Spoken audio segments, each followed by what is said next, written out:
Minha gente sofrida despediu-se da dor pra ver a banda passar cantando coisas de amor.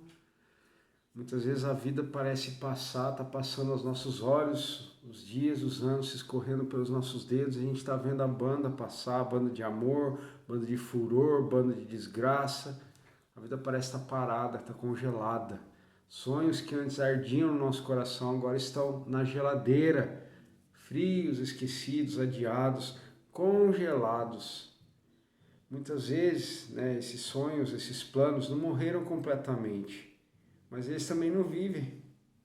Eles apenas existem à espera de algo ou alguém que os reacenda.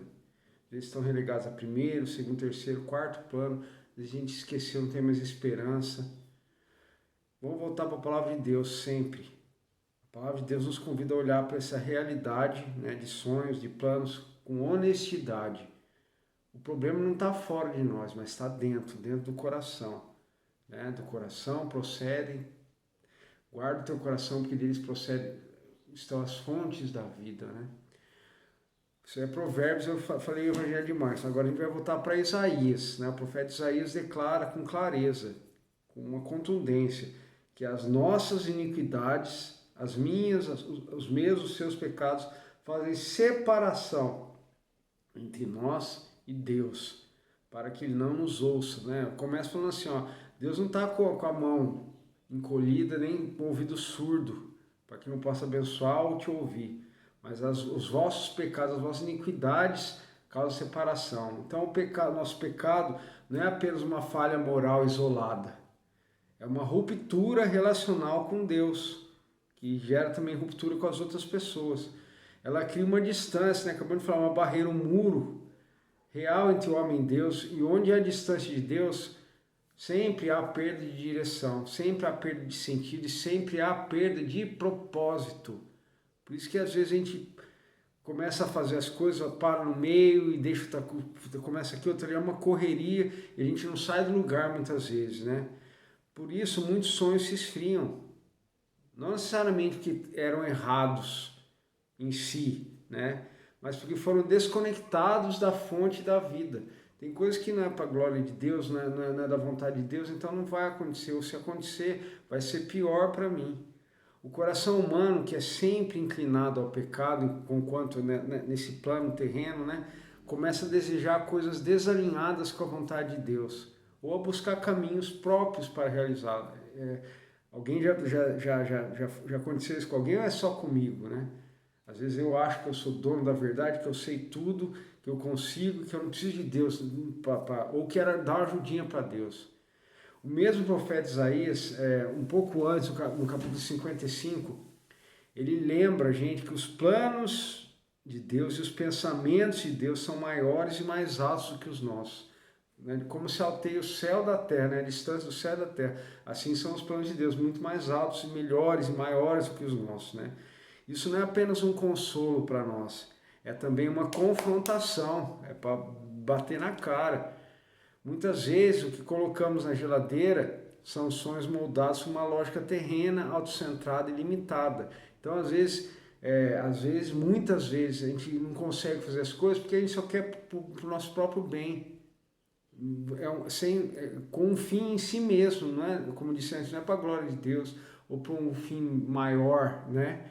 Essa história, né, essa história que a gente está falando aqui de sonhos e tal, não acaba nesse diagnóstico negativo.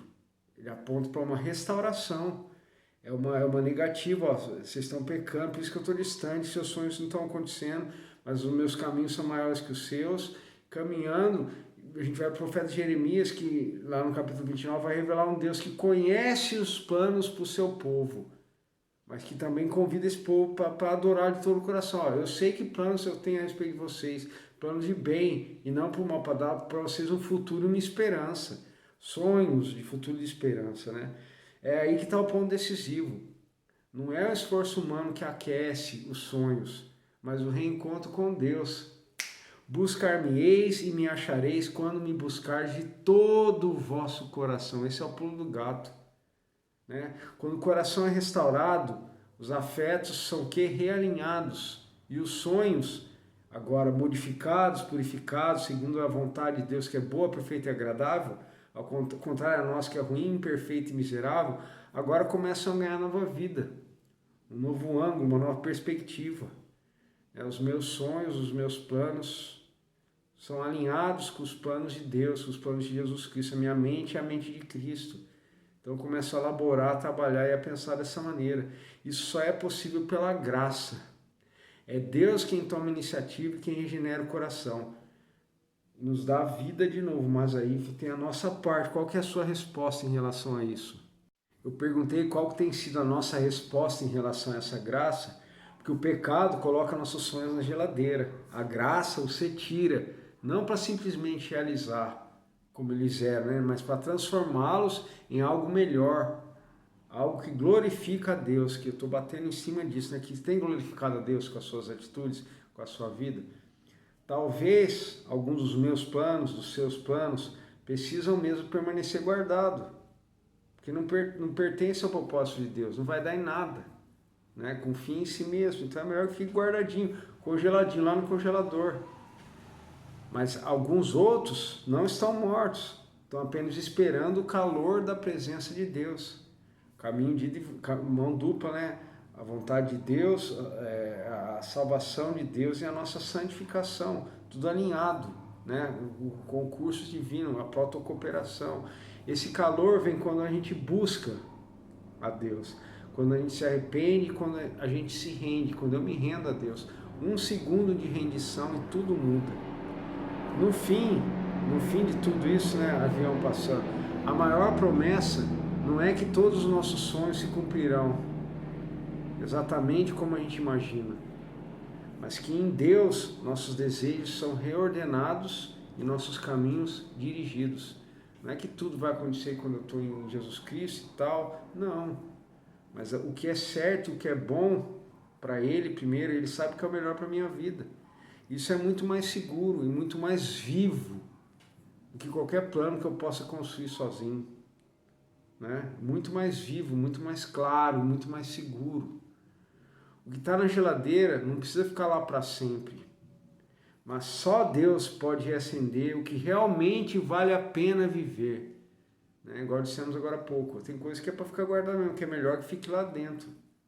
Mas há outras coisas que valem a pena, mas o que vale a pena, Deus vai trazer a lume, vai trazer a luz. Então vai ser uma coisa boa para nós.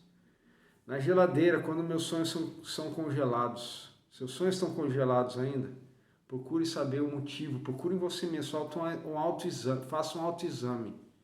Veja se a sua vida está alinhada com a vontade de Deus. E o próprio Espírito Santo vai te trazer a resposta. Lumen de Dominus, fiquem com Deus. Não para aparecer, mas que Cristo apareça.